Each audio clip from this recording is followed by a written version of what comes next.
Hello student and welcome back to Bharat Group of Schools and Junior Colleges. This is your geography lecture and I am your Mehzabin Miss. As we all know, the pandemic has risen to its peak. Please stay home, stay safe, don't roam around and make sure that if you are safe, your family will be safe. Okay? Now let's move to the subject. Today we are going to study chapter 3, Agents of Erosion. Okay, so turn to your textbook page number 27. First we are going to study on your textbook page number 27.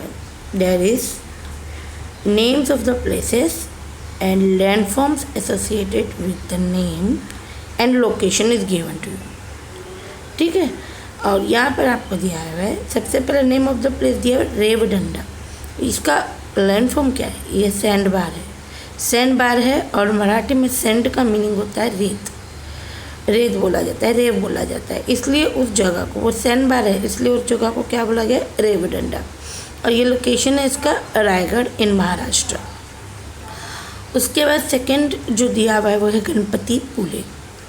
ये इसका landform क्या है? बीच, और पुले का मतलब जो है मराठी में बीच होता है।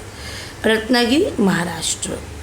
Pravara Sangam, Pravara Sangam, Sangam means confluence of two things. यहाँ पर प्रवरा संगम मतलब नदियों का संगम,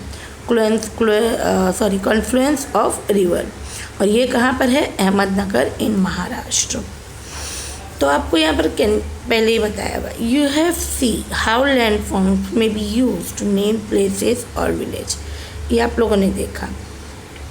landforms have been form due to certain process. अब ये लैंडफॉर्म्स कैसे बनते हैं हम लोगों ने पिछले लेसन्स में पढ़ा है, ठीक है। और इस लेसन में हम इसके बारे में और डीपली जो है स्टडी करने जा रहे हैं। अब सबसे पहले हम पढ़ेंगे एजेंट्स के बारे में। तो एजेंट क्या होता है भाई? जो आपको एजेंट दिया हुआ है,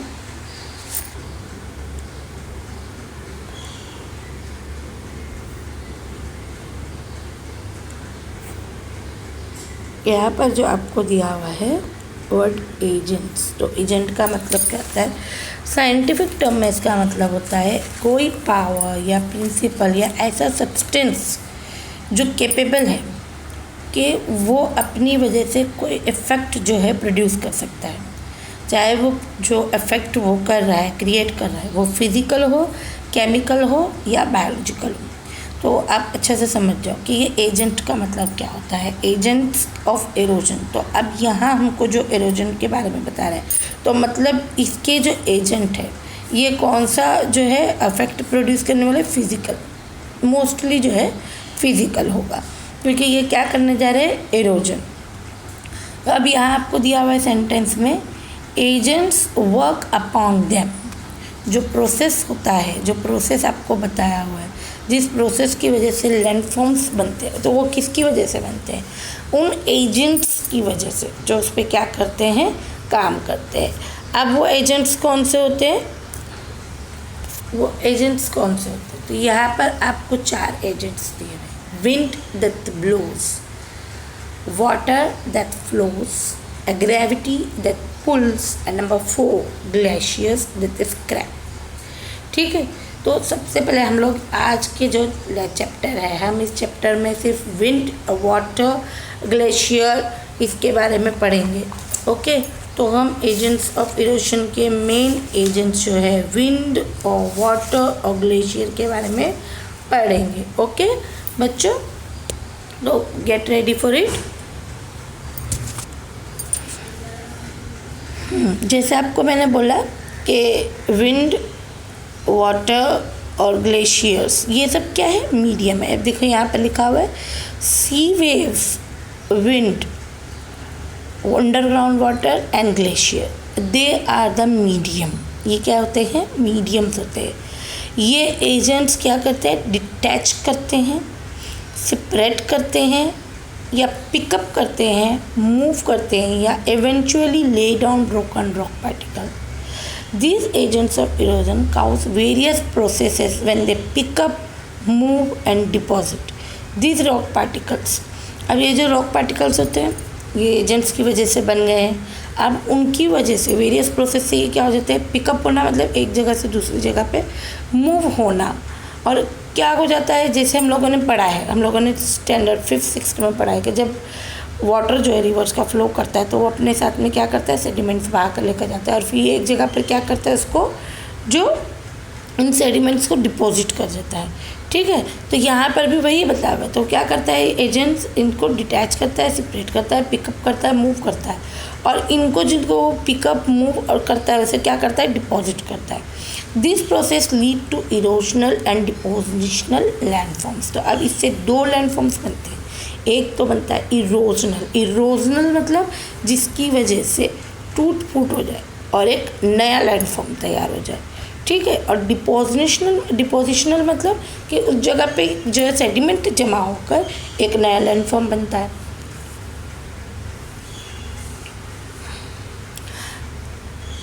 Some process are common across all agents, but some are specific to a particular agent. कुछ जो होते हैं, जो प्रोसेसेस होते हैं ये हर एजेंट में कॉमन होते हैं, और कुछ जो होते हैं वो कुछ ही एजेंट्स के वजह से होते हैं। But some try to understand this process with the help of the table given below. देखिए आपके यहाँ पर आपको टेबल दिया हुआ है, इसमें आपको डायग्राम भी दिया हुआ है। ये डायग्राम आपको समझने में हेल्प करेगा। अब सबसे पहले है प्रोसेस ऑफ इरोजन। तो इसमें सबसे पहले आपको ग्लेशियर के बारे में बताया है। तो ग्लेशियर क्या होता है, तो ग्लेशियर क्या होता है बच्चों, ग्लेशियर होता है मूविंग आइस। मूविंग आइस तो ये छोटा मोटा नहीं होता, a large mass of moving ice को क्या बोलते हैं, ग्लेशियर बोलते हैं। ग्लेशियर कहाँ हम ज़्यादा करके देखते हैं, हम लोग जहाँ पर जैसे हिमगंगा कहते हैं वहाँ पर हमको ग्लेशियर्स दिखाई दे सकते हैं। नॉर्थ इंडिया में जहाँ पर हमारा हिमालयज है। ठीक है, और ये जो ग्लेशियर होते हैं ये बहुत ही पावरफुल एजेंट होते हैं फिर ओशन। ये जब मूव करते हैं तो ये किस में मूव करते हैं, ये वाटर में मूव करते हैं। तो ये जब मूव करते हैं दे कार्व देयर ओन वैलीज। तो अपने क्या करते हैं, ये खुद ही अपनी वैलीज को कार्व करते हैं। ये यू शेप भी होती है, वी शेप भी होती है। ठीक है, इसके बारे में हम आगे पढ़ने वाले हैं। अभी हम सबसे पहले देखेंगे प्लकिंग। तो इस प्रोसेस का नाम, जो पहला प्रोसेस हम पढ़ने जा रहे हैं ये प्लकिंग है, और इसका एजेंट कौन है, ग्लेशियर। अब डायग्राम में यू कैन सी, यहाँ पर जो डायग्राम दिया हुआ है आप इसमें इजीली देख सकते हैं कि plucking is the process by which moving ice exerts pressure on majority portion. अब आप यहाँ पर देखिए, ये जो है इस तरफ से और यहाँ पर ये जो है ये एरो के ज़रिए आपको बताया हुआ है, एरो के थ्रू आपको बताया हुआ है कि किस तरीके से आइस मूव हो रही है। अब जब ये मूव कर रही है तो क्या कर रही है, मूव करते करते ये इसके ऊपर जो है प्रेशर बनाती है, इस रॉक के हिस्से पर वो क्या कर रही है, प्रेशर बना रही है, जिससे क्या होगा, ये जो हिस्सा है ये अपरूट होना शुरू हो जाएगा, ना टूटना शुरू हो जाएगा, which is getting expose to the flow. ये जो ऊपर का हिस्सा है वो, हाँ नीचे का नहीं, जो ऊपर का हिस्सा है जो फ्लो के साथ में जो है टकरा कर इससे क्या हो रहा है, वो टूट रहा है। दिस अपरूटिंग ऑफ पार्टिकल को क्या बोला जाता है, प्लकिंग। प्लकिंग करना मतलब तोड़ना। The eroded bed rock will have a rugged surface. Rugged यानी इस तरीके की खुरबुरी। ठीक है, उसके बाद है एब्रेशन। एब्रेशन में क्या होता है, abrasion involves the scratching and polishing of the surface और bed rock by the particles which are moving on to it. Abrasion में क्या इन्वॉल्व होता है, स्क्रैचिंग। स्क्रैच करना तो आपको समझ में आता है ना, जैसे किसी चीज़ का खुरचे जाना। एंड पॉलिशिंग, जो पॉलिश हो जाता है, ऑफ द सरफेस और bed rock by the particles which are moving on to it.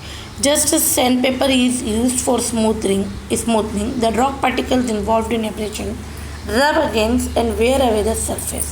तो इसमें जो होता है ये जो रॉक पार्टिकल्स होते हैं एक दूसरे से क्या करते हैं, रब करते हैं, एक दूसरे से क्या करते हैं, वो टकराते हैं और रब होने की वजह से इनका क्या हो जाता है कि इनका जो सरफेस है वो क्या हो जाता है, स्मूथ हो जाता है।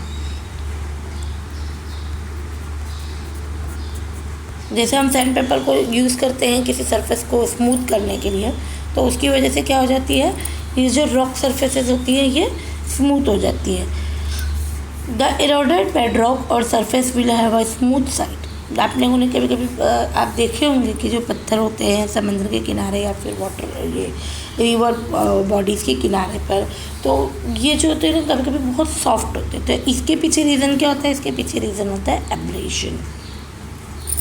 एब्रेशन कब बढ़ जाता है, जब वाटर की जो वेलोसिटी होती है वो बढ़ जाती है। रिवर के अंदर जो वाटर का फ्लो होता है इसकी जब वेलोसिटी बढ़ती है तो क्या होता है, इसमें वाइब्रेशन भी बढ़ जाता है। इसके एजेंट कौन से हैं, विंड, ग्लेशियर और सी वेव्स। ओके,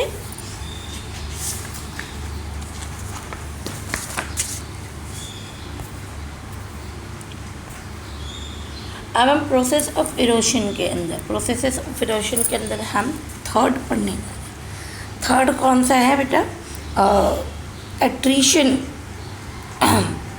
एट्रीशन क्या होता है, ये जब when rocks and pebbles bump into each other, देखिए यहाँ डायग्राम में किस तरीके से रॉक्स जो एक दूसरे से क्या हो रहे हैं, टकरा रहे हैं, and pebble bump into each other and break up into smaller fragments. ये क्या हो जाते हैं, छोटे छोटे टुकड़ों में टूट जाते हैं। During transit material reduce in size, क्योंकि ये टकराने की वजह से क्या हो जाता है, इन दोनों का जो साइज़ है वो हो जाता है, रिड्यूस होने लग जाता है। Rock particles become more rounded, और वो कैसे हो जाते हैं, एकदम राउंडेड होते हैं।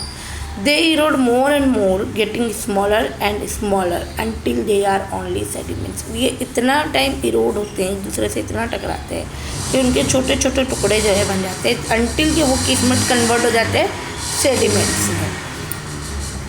अब यहाँ पर दिया हुआ एक लाइन देखिए, the difference between abrasion and attrition. Abrasion और एट्रीशन में क्या से एग्जाम्पल ये होता है, डिफरेंस होता है, that abrasion affects the surface. Abrasion जो है वो सिर्फ सरफेस के ऊपर इफेक्ट करता है, along which the material move, and attrition क्या करता है, रिलेट करता है to the material that move. यानी एब्रेशन में जो है वो मटेरियल जो मूव कर रहा है उसकी सरफेस पे अफेक्ट करता है, और एट्रीशन में क्या होता है कि ये उस सर्फ मटेरियल को ही अफेक्ट कर देता है जो मूव कर रहा है। ओके, अब हम पढ़ने जा रहे हैं सॉल्यूशन। सॉल्यूशन क्या होता है, सॉल्यूशन इससे तो समझ में आ रहा है जैसे कोई केमिकल नाम हो, तो हम समझेंगे इसको। Solution is when certain type of rocks get eroded as a result of acids in the sea or river water। जैसे हम लोगों को पता है कि सी वाटर में और रिवर वाटर में बहुत सारे मिनरल्स होते हैं, और उन्हीं मिनरल्स में कुछ एसिड्स भी होते हैं। तो ये जो एसिड्स होते हैं ये क्या करते हैं, रॉक्स को क्या करते हैं, इरोड करते हैं। Okay, when minerals in rocks like chalk and limestone और चॉक जैसे मिनरल जो ये क्या हो जाते हैं, ये तो हमको मालूम है कि ये इजीली वाटर में डिज़ोल्व हो जाते हैं। They are carried in water, तो ये पानी में जैसे डिज़ोल्व हो गए तो ये पानी के साथ में क्या होते हैं, बहने लगते हैं। The load is not visible, ये जो चीज़ होती है वो दिखाई नहीं देती क्योंकि सॉल्यूशन है। In particular limestone, dolomite and sandstone coast are very susceptible to the type of erosion. तो इस टाइप के जो वाटर जो होता है सॉल्यूशन वाला वाटर, इसकी वजह से कौन से जो है कॉस्ट ज़्यादा करके ससेप्टिबल होते हैं, तो जिसमें लाइमस्टोन, डोलामाइट और सैंडस्टोन आते हैं, क्योंकि ये इजीली जो है अफेक्टेड हो जाते हैं। अब ये देखिए यहाँ पर आपको डायग्राम में बताया हुआ है किस तरीके से सिर्फ वाटर की वजह से ये जो है ना ये रॉक के फ्रेगमेंट्स हो गए हैं। Underground water, river and sea waves, ये क्या है, इसके एजेंट है। ओके, अब आगे पढ़ेंगे हम। अभी हम लोगों ने जितने भी पढ़े, हम लोगों ने 4 पढ़े और 1 था, पहला वाला हमारा था प्लकिंग, फिर एब्रेशन, फिर एट्रीशन, और हम लोगों ने पढ़ा solution.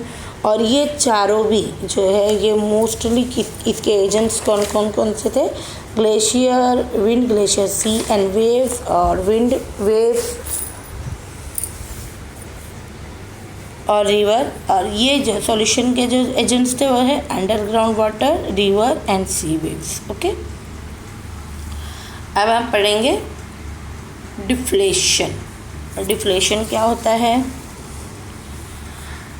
The particles which are loosened on the surface are blown away. अब ये देखिए, ये यहाँ पर विंड की वजह से वैसे ही क्या हो गया है, सारा जो है सेडिमेंट बन गया हुआ है। ये सेडिमेंट के ऊपर जो पार्टिकल्स होते हैं जो लूज़ हो चुके हैं, क्या हो चुके हैं? लूज़ हो चुके हैं, यानी ये अपनी जो है स्ट्रेंथ जो है खो चुके हैं, ये पावर नहीं है इनमें। ये जैसी विंड बहेगी वैसे ये क्या हो जाएगा, उसके साथ में विंड के साथ में ये ब्लो हो जाएगी। जैसे ये विंड ब्लो होगी वैसे ही उसके साथ में उड़ जाएंगे। On the surface are blown away by the wind. This action is more intense where vegetation is absent. तो ये कहाँ पर होता है? जहाँ पे वेजिटेशन नहीं होता। जैसे हम लोगों को पता है कि ट्रीज होते हैं तो क्या करती हैं, उनके जो रूट्स होते हैं वो अर्थ को या जो सॉइल होती है उसको क्या करते हैं? पकड़ के रखते हैं, टाइटन कर देते हैं। लेकिन जहाँ पर एब्सेंट ऑफ वेजिटेशन होता है वहाँ पर जो सॉइल होता है वो कैसी होती है? लूज़ होती है। अब यहाँ पर जब बहुत ज़्यादा स्ट्रॉन्ग विंड चलती है तो उसके साथ में क्या होता है, वो जो छोटे छोटे पार्टिकल से फ्रेगमेंटेड जो सॉइल होती है वो क्या हो जाती है? उड़ जाती है। अब क्योंकि यहाँ पे वेजिटेशन एब्सेंट है तो यहाँ पर क्या होगा? विंड जो है पावरफुल या डोमिनेंट होगी। After removal the portion from where sand is blown off appear as a depression. अब आप देखिए यहाँ पर जो था, ये आपके डायग्राम में आपको बताया हुआ है, यहाँ पर ये लूज पार्टिकल्स थे, एयर ब्लो हुई जिसके साथ में यहाँ से उड़ के चला गया। अब यहाँ पर जो है उस जगह पे वो जो है एक डिप्रेशन बन गया। डिप्रेशन बन गई तो यहाँ पर जगह क्या हो गई? खाली हो गई। This are called deflation hollows. अब ये जो बन गया है यहाँ पर जो डिप्रेशन बन गया है, इस डिप्रेशन को क्या बोला जाता है? डिप्रेशन हेलोस और डिफ्लेशन होलोस क्या बोला जाता है? सॉरी,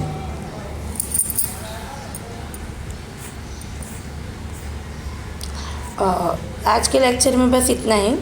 मैं आपको नेक्स्ट लेक्चर में ड्रिलिंग और डाउन कटिंग और हेडवर्ड इरोजन वगैरह के बारे में आपको बताऊंगी। ओके, तब तक के लिए stay home, stay safe. Just as I said कि आपकी सेफ्टी आपकी पूरी फैमिली की सेफ्टी है। Don't roam around, stay home. Okay,